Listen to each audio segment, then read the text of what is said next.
Be me, 27-year-old female, been feminist activist since college. Always believed male anger comes from losing patriarchal power. Men are upset because women don't need them anymore. Spend time on social media calling out toxic masculinity. Recently notice increase in male hostility online and offline. Angry comments on my feminist posts getting more intense. You destroyed everything good about relationships. Hope you enjoyed dying alone with your cats. Assume it's just typical misogynist backlash to female progress. But comments seem different lately, more personal and hurt. Attend family barbecue. Notice my cousin Jake seems really bitter. He's 28, good-looking, has decent job in engineering, but constantly making sarcastic comments about women. Oh great, another strong, independent woman lecture. When female cousin talks about her career success. Used to be sweet kid, now he's angry and cynical about everything. Pull him aside to ask what's wrong with his attitude lately. You really want to know? You won't like the answer. Explains he's been single for 3 years, despite trying everything. Dating apps, meetup groups, blind dates, nothing works. Women my age only want guys who make 6 figures and look like models. Describes being rejected for height, income, social media followers. Shows me his dating app with 0 matches after months. But I'm the problem for being frustrated, right? Start arguing with him about unrealistic expectations. Maybe work on your personality instead of blaming women. Jake gets genuinely angry, shows me screenshots from dating conversations, women asking about salary, car, apartment before meeting. I'm not bitter about losing privilege, I never had any. Describes feeling invisible to women his entire adult life. Weekend later, attend college friend's wedding. Sit at singles table with mix of men and women in their 30s. Notice stark difference between male and female attitudes. Women complaining about quality of available men. Where are all the good guys? Everyone's either broke or weird. Men mostly quiet, making dark jokes about permanent bachelorhood. Marriage is just an expensive way to hate someone you used to love. Conversation reveals these men tried dating for years, exhausted by constant rejection and impossible standards. Several mention giving up entirely on romantic relationships. Not worth the humiliation anymore. Friend Sarah complains that her dating app matches are terrible. Guys my age are all losers living with roommates. I deserve someone successful who has his life together. Meanwhile, guy next to her just lost job due to company downsizing. He's 32, college educated, but struggling in tough economy. Sarah's comments obviously hurt, but she doesn't notice or care. Realize she's dismissing entire category of men as inadequate. Start paying attention to how women around me talk about men. Constant criticism and impossible standards presented as preferences. He's cute but only makes $50K, not serious relationship material. Won't date anyone under 6 feet, I have standards. Treating normal human beings like defective products. No consideration for personality, kindness, or compatibility. Visit brother at his apartment, shocked by his living situation. Successful software developer making good money, but lives like monastery monk with minimal possessions. When I ask about dating, he gets visibly uncomfortable. Gave up on that years ago, too much drama and expense. Explains that modern dating costs thousands with minimal results. Spent more on dates last year than my car payment. Describes elaborate expectations for expensive restaurants and activities, while women split checks with female friends regularly. I'm walking ATM machine, not romantic partner. Attend birthday party where conversation turns to relationships. Listen to women share stories about dating experiences. Realize they're describing men like shopping for appliances. Returned him after 3 dates, wasn't meeting my needs. Upgraded to someone with better job and his own place. Talking about human beings like consumer goods. No recognition that men have feelings or deserve consideration. Male friend Tom mentions his recent breakup. Ex-girlfriend left him for coworker who makes more money. 3 years together meant nothing when better option appeared. Women at party immediately blame him for not being provider. Maybe if you made more effort, she wouldn't have left. No sympathy for emotional pain or betrayal he experienced. Assumption that relationships are transactional arrangements. Begin researching male perspectives on modern dating and relationships. Discover online communities where men discuss their frustrations. Expect to find typical misogynist complaints about women. Instead, find detailed analysis of systematic disadvantages, legal bias in divorce and custody proceedings, false accusation risks that destroy careers and reputations, economic expectations that treat men as success objects. We're not angry about equality, we're angry about inequality. Men describing feeling disposable and dehumanized. Start reading academic research about male issues. Discover suicide rates, educational achievement gaps, workplace deaths, homelessness demographics, mental health disparities, systematic areas where men face worse outcomes than women. But these issues never discussed in feminist spaces. When mentioned, dismissed as whataboutism or backlash. Attend men's rights presentation at local community college. Expect to see room full of bitter misogynists. Instead, find diverse group discussing legitimate policy concerns. Fathers who lost custody despite being good parents. Men falsely accused of domestic violence or sexual assault.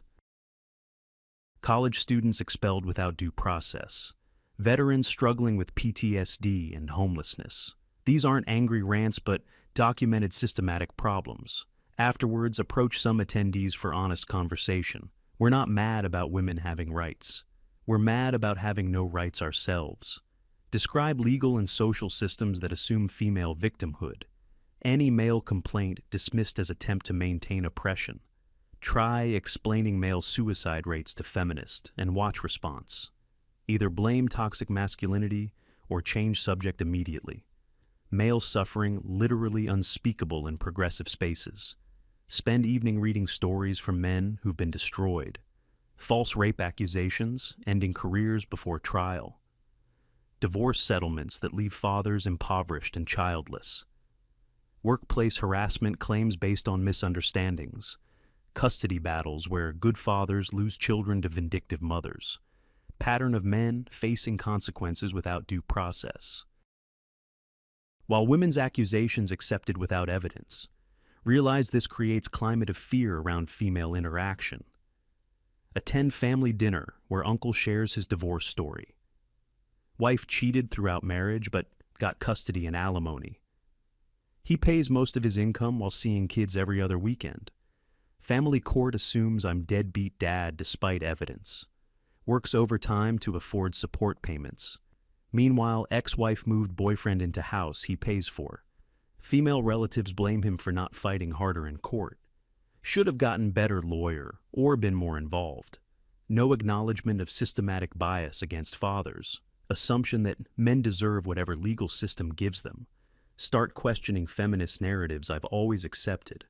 Patriarchy benefits all men at expense of all women. But evidence shows many men facing severe disadvantages. Legal system, educational institutions, social services, all have policies that favor women over men. Maybe male anger isn't about lost privilege, but current discrimination. Cousin Jake visits for weekend. Continue conversation about dating. Shows me data about online dating statistics and success rates. Women swipe right on 4% of men. Men swipe right on 60% of women. Top 20% of men get 80% of female attention. Describes feeling invisible and worthless in dating marketplace. I'm average guy and system designed for supermodels and millionaires. Not entitled attitude, but statistical reality of modern dating. Dating apps created winner-take-all sexual economy. Majority of men excluded while small percentage has abundance. Creates understandable frustration among excluded majority. Attend protests about various social issues. Notice signs about women's rights, LGBTQ+ rights, racial justice. No mention of male suicide, educational gaps, custody bias. Suggest adding men's issues to progressive coalition. That's not what we're fighting for right now. Men's problems aren't systemic oppression. Male suffering excluded from social justice framework. Any attempt to include men's issues seen as derailing women's progress. Spend month observing how society treats male pain. Men's emotions dismissed as anger management problems. Male victims blamed for their own victimization. Male struggles attributed to personal failings rather than systems. Meanwhile, female suffering receives immediate attention and resources. Systematic difference in how society responds to gendered problems. Realize that men aren't angry about women having equality. They're angry about not having equality themselves. Legal, educational, social, and romantic systems favor women, while pretending to be neutral or even male-biased. Creates situation where men face discrimination, but can't discuss it without being labeled misogynist. Male anger is rational response to systematic unfairness, not psychological problem or character defect. 6 months of investigation completely changed my perspective. Learned that modern feminism created new forms of inequality, benefiting women while ignoring or worsening male disadvantages. Men's anger isn't about maintaining oppression. It's about being oppressed while society denies it exists. Now advocate for addressing men's issues alongside women's. Lost most feminist friends who see this as betrayal. You've been brainwashed by patriarchal propaganda. Refuse to consider that men might face legitimate discrimination. Learn that true equality requires helping everyone, not just historically disadvantaged groups. Male anger makes sense when you understand male reality. Systematic disadvantages combined with social invisibility creates justified frustration that society refuses to acknowledge. Be me, 32-year-old female, married to David for 6 years, always frustrated by his emotional distance and stoic demeanor. He's good husband, provides well, helps around house, but never opens up about feelings or shows vulnerability. When I cry during movies, he sits there stone-faced. When I'm stressed about work, he offers solutions instead of comfort. Why can't you just hold me and validate my feelings? His response is always practical rather than emotional. Assume he's just typical emotionally stunted male, constantly pushing him to be more open and expressive. Real relationships require emotional intimacy and communication. Suggest couples therapy to help him access his feelings. David reluctantly agrees but seems uncomfortable throughout sessions. Therapist encourages him to share more about his emotional state. He gives surface-level responses, clearly holding back. After few sessions, he says, therapy isn't helping. Talking about feelings doesn't change anything. Frustrated that he won't engage with therapeutic process. Decide to research male emotional expression to understand better. Expect to find articles about toxic masculinity and patriarchal conditioning. Instead, discover complex picture of how society treats male vulnerability. Read studies showing that both men and women lose respect for men who cry. Even in therapeutic settings, male emotional expression often pathologized. Start paying attention to how people around us react to male emotions. Attend dinner party where male friend mentions feeling overwhelmed at work. Female guests immediately start giving advice rather than listening. You just need better time management skills. Have you tried meditation or stress reduction techniques? Contrast with how same women respond when female friend shares stress. Offer emotional support, validation, extended empathy. Realize that men get problem-solving responses while women get nurturing. Begin noticing this pattern everywhere in social situations.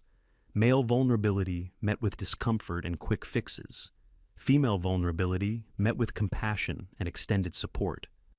Watch David interact with his family during holiday visit. His father criticizes him for being soft when he shows concern. Men don't worry about things they can't control. His mother dismisses his work stresses as character weakness. Your brother handles pressure better than you do. Realize David learned early that showing emotions brings judgment.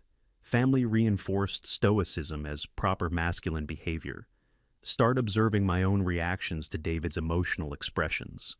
Remember time he got teary during his grandfather's funeral. My immediate thought was embarrassment rather than sympathy. Why is he making scene at public event? Unconsciously expected him to maintain composure for my comfort. Recalled feeling attracted to his strength during crisis situations, but uncomfortable when he showed sadness or fear. Realize I contribute to his emotional suppression. Ask David about his childhood and how he learned to handle feelings. Reluctantly shares stories about being bullied for crying at school. Boys who cried got picked on even more. Learned that showing weakness made him target for further abuse. Teachers told him to toughen up instead of addressing bullying. Parents reinforced message that emotions were liability. Real men handle problems without falling apart. Conditioning started young and reinforced throughout development. Discover that David tried opening up early in our relationship. Remember dismissing his anxiety about new job as overthinking. You're being dramatic. Just focus on doing good work. Treated his concerns as problems to solve rather than feelings to validate. When he expressed hurt about friend betraying trust, my response was, just get over it and move on. Unconsciously trained him that emotions weren't welcome. Research workplace culture and professional expectations for men. Discover that emotional men face serious career consequences. Male colleagues who show vulnerability lose respect and advancement opportunities. He's not leadership material if he can't handle pressure. Crying at work can end male careers while female tears get sympathy. David works in competitive environment where stoicism equals competence. Showing emotions would be seen as professional weakness. His emotional distance protects his ability to provide for family. Attend David's work holiday party to observe professional dynamics. Watch male colleagues maintain careful emotional control. Conversations focus on achievements, sports, technical topics. No discussion of personal struggles or emotional experiences. Meanwhile, female employees share personal stories freely. Get supportive responses and emotional validation from both genders. Clear double standard for acceptable emotional expression. Speak with David's male friends about their emotional lives. Discover they all struggle with similar expectations. My wife wants me to open up but gets uncomfortable when I actually do. Describe sharing depression with partners who responded poorly. She seemed scared and wanted me to see doctor immediately. Female partners want emotional access but can't handle male vulnerability. Men learn to protect women from their emotional reality. Notice pattern in how media portrays male emotional expression. Crying men shown as pathetic or comedic rather than sympathetic. Strong, silent types celebrated as ideal masculine figures. Male tears associated with weakness while female tears show depth. Cultural messaging consistently devalues male emotional expression. David absorbs these messages like everyone else in society. Attend men's support group with David as observer. Shocked by level of emotional pain, men carry silently. Stories of depression, anxiety, relationship struggles, work stress. All handled in isolation because showing weakness feels dangerous. Group provides rare safe space for male emotional expression. Men visibly relieved to finally share their struggles. Realize how much emotional labor men perform invisibly. Watch how female friends react when I describe David's emotional struggles. Sounds like he needs therapy or medication. Immediate pathologizing rather than normalizing male feelings. Same women who view their own emotional struggles as natural. Treat identical male experiences as mental health disorders.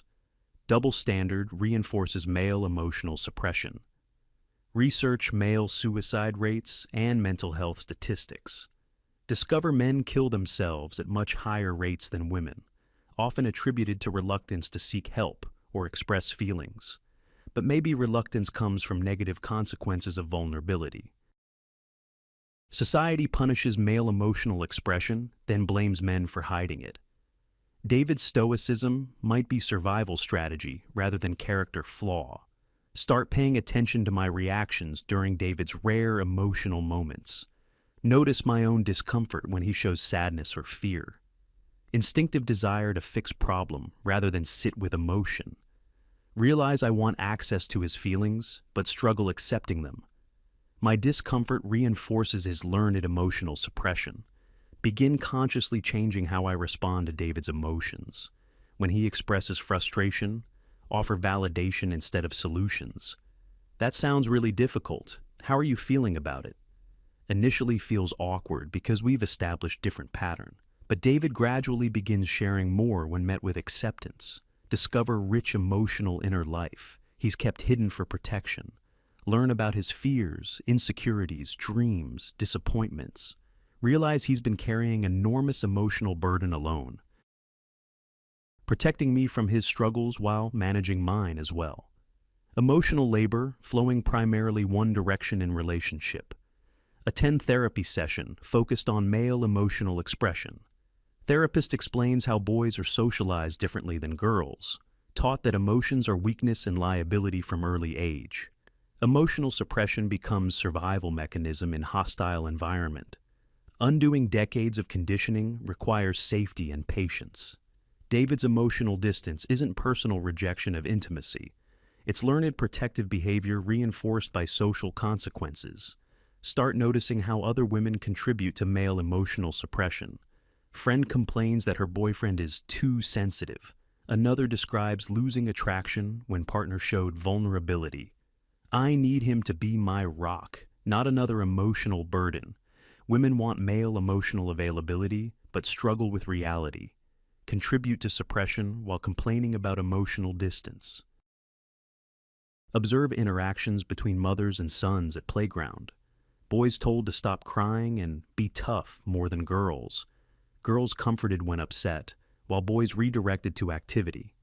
Emotional socialization begins early and reinforces throughout childhood. David learned these lessons before we ever met. 6 months of conscious attention reveals systematic pattern. Society punishes male emotional expression while demanding it. Men face impossible bind of being authentic versus being accepted. Emotional suppression becomes rational response to social reality. David's stoicism protects both his social standing and my comfort. Begin advocating for male emotional expression in social circles. Challenge friends who dismiss male feelings or vulnerabilities. Why is it weakness when men show emotions but strength for women? Lose some friendships for defending male emotional experiences. Apparently supporting male vulnerability threatens female victimhood narrative. Start creating safer space at home for David's emotional expression. Validate feelings without trying to fix or minimize them. Encourage sharing without judgment or immediate problem solving. Gradually, David opens up about decades of suppressed emotions. Stories of loneliness, fear, inadequacy. He's carried silently. Emotional experiences identical to mine, but handled in isolation. Realize how much pain he's endured alone while supporting others. Learn that his emotional distance wasn't lack of feelings, but abundance of feelings he couldn't safely express. Protective mechanism that allowed him to function in hostile environment. Now, work helping other couples understand male emotional suppression. Teach women to recognize their role in reinforcing stoic expectations. Coordinate with therapists who specialize in male emotional development. Advocate for social changes that make male vulnerability acceptable. David's emotional journey taught me uncomfortable truths. Society demands male emotional labor while punishing male emotions. Men provide support while their own needs remain invisible. Stoicism isn't masculine failing, but survival adaptation. True emotional intimacy requires accepting male vulnerability. Instead of trying to fix it or turn away from discomfort, learn that emotional availability requires safety. David never showed emotions because world taught him not to, including me, until I learned to handle his humanity. Emotional suppression protects men from social consequences, but robs relationships of genuine intimacy and connection. Creating space for male emotions benefits everyone involved, but requires confronting uncomfortable truths about gender expectations